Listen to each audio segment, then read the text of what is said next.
Le président du Sénat proposera à la conférence des présidents de demain que la commission des lois se transforme en commission d'enquête sur le sujet de la distribution de la propagande électorale pendant ces élections.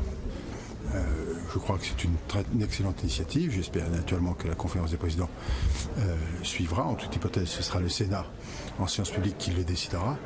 Mais en tous les cas, comme président de la commission, je pense que c'est une démarche extrêmement utile.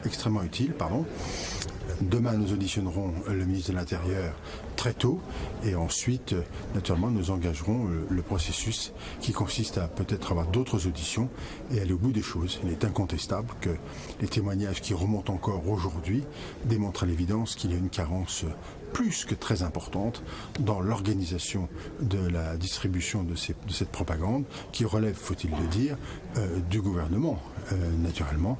Et donc là, nous avons besoin d'en savoir plus. Mais pourquoi aller jusqu'à une commission d'enquête? Est-ce que l'audition de Gérald Darmanin demain matin ne suffirait pas?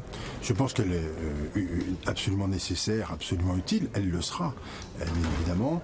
Peut-être faudra-t-il aller un peu plus loin parce qu'il y a une diversité de situations, bien évidemment. Nous devons aussi entendre et se faire communiquer les éléments parce que l'avantage de la commission d'enquête, c'est d'avoir la possibilité d'entendre qui nous voulons et de se faire communiquer tous les éléments que nous souhaitons, en particulier des entreprises qui ont eu cette mission-là. Je pense à la société Adrexo, mais pas que. Et puis comprendre comment dans les rouages de l'État s'est organisée cette distribution.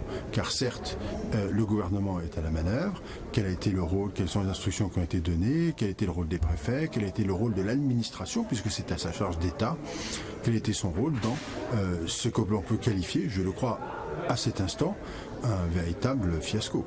Est-ce que peut-être vous allez vérifier si l'État a alerté en amont les prestataires? C'est ça que vous voulez chercher à savoir aussi?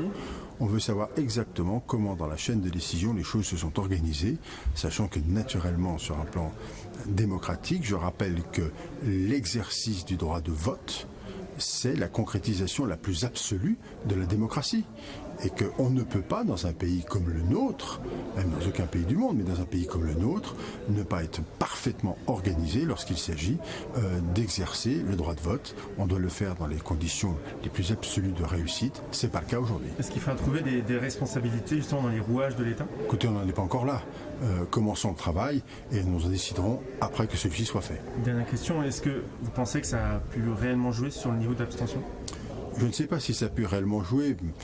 On l'appréciera probablement à titre, je ne pense pas véritablement. Mais tout de même, c'est le principe qui est en cause. C'est le principe même que dans notre pays, nos concitoyens n'ont pas reçu, comme à l'accoutumée, à la veille du scrutin, l'ensemble des professions de foi de tous les candidats pour pouvoir exercer librement leur droit de vote le dimanche suivant. Ça, c'est pas acceptable que nous ayons eu de tels dysfonctionnements.